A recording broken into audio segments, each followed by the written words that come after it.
Geoff, if they have cut you loose and allowed you to get back to writing stuff and do the creative stuff, go run, flee!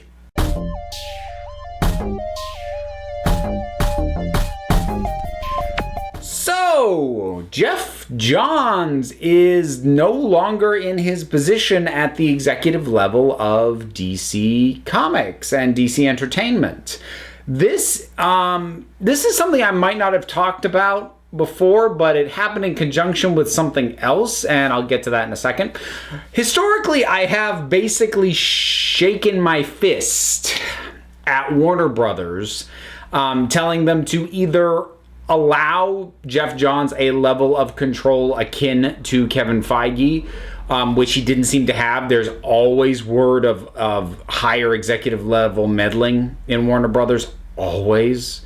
And if they weren't going to do that, just let him get back to writing, because he's probably better at that. And that's not me saying he's a perfect writer. My feelings on him as a writer are a little mixed. But he's definitely got a stronger track record with that than working as an executive. And it now seems like that is going to be the case. He's going back to the creative end of things. He's actually kind of being given his own little company to develop stuff within, with a First Look deal. I think it's a First Look deal. It might be an exclusive. And anyways, he's stepping out of the executive. He's going back to creative. And for him, this is a good thing, I think, and it, because it had really gotten embarrassing the way Warner Brothers would trot him out at geek-friendly events or broadcasts to basically be their mouthpiece. Like, I remember when he and, like, I didn't even watch this. I watched, I think, literally 20 seconds of this. It was painful. When he and Kevin Smith were, like, going through these props from Suicide Squad, and he had to act all enthusiastic about this garbage fire of a movie.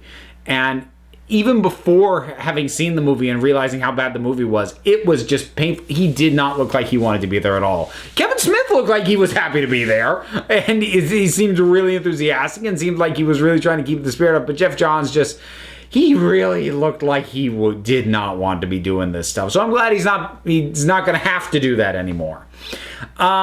Now, the other thing that happened in conjunction with this is that the person that he actually answered to, a woman by the name of Diane Nelson, she left only about a week or so ago.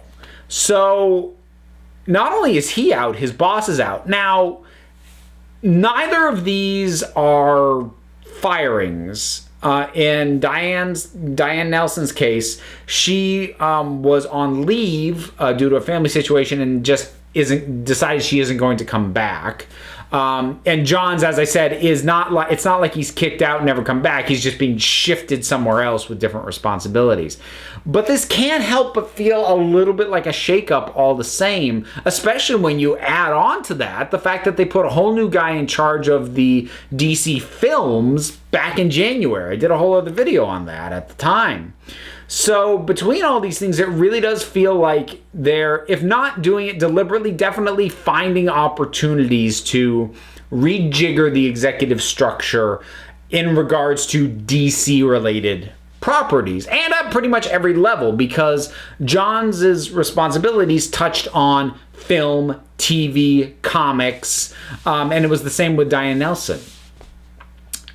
Now, is this a good thing? Potentially. For Johns himself, creatively, I think it's a very good thing. For DC as a whole, DC properties, DC Comics, I don't know. And here's the main reason why, is this effectively leaves the executive end of DC Entertainment and the comics end specifically in the hands of Jim Lee and Dan DiDio. Jim Lee is a wonderful artist.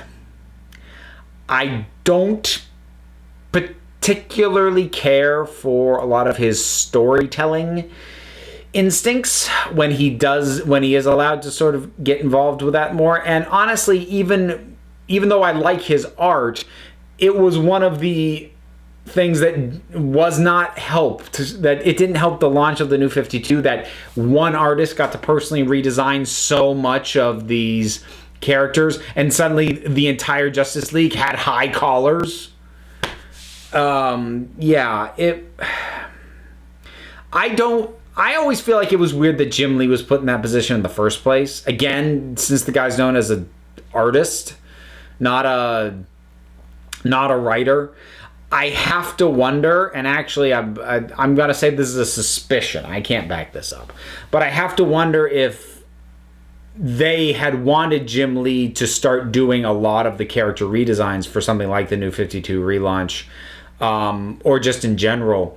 And his condition was, I want more say in what goes on overall, which fits kind of his history. He was one of the guys who left Marvel to help form Image back in the 90s, and he wasn't as petulant about it as some of those Image guys were, and he certainly has a stronger track record than some of them do.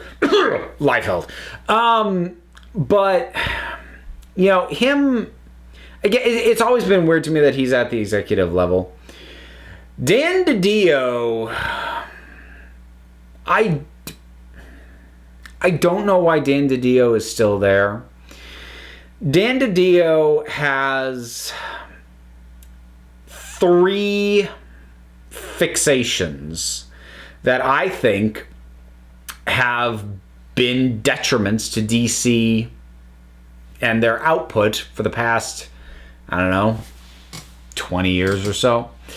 And those 3 sort of fixations are massive events. He loves the crises. He loves those things. And there are too many, and that's not unique to DC. Marvel does it too. But I know he's big on them because, you know, anytime they want anybody to talk up their next big crisis event, guess who's the biggest cheerleader? He's big into the generally darker tones and darker stories, and there are good dark stories to be told, but when that becomes so predominant over the entirety of the line as it has for DC, things seem to have been getting a little better lately, but for a while there, certainly that was overpoweringly so, and that did bleed over into the films. And I think that's been not to the betterment of DC as a whole. Again, that's not me saying you can't do dark stuff. Of course you can do dark stuff, but not everything works when you go dark, especially when you've got so many characters from the Gold and Silver Age that were literally designed to be lighthearted entertainment to uplift the spirits of children. And yeah, oh boy. And then finally, since I mentioned the Silver Age, Dan DiDio has an obsession with the quote-unquote iconic versions of these characters. That was a big part of the New 52 initiative, reinstating the iconic versions, i.e., we don't care what's gone on in the last 30 years or so. Barry Allen's now the Flash. Hal Jordan is going to be Green Lantern. Barbara Gordon's going to be Batgirl. And screw the continuity and to hell with the legacy, which I think was really dumb because the history of legacy characters and mantles being passed down to, you know, former sidekicks and things of that nature was actually, I thought at least, one of the stronger ongoing elements of DC's long-term storytelling, and it was something Marvel didn't really do. Yeah, Dan DiDio is a guy, I'm not going to say he did no good. For what his instincts are, he has been in that position too long.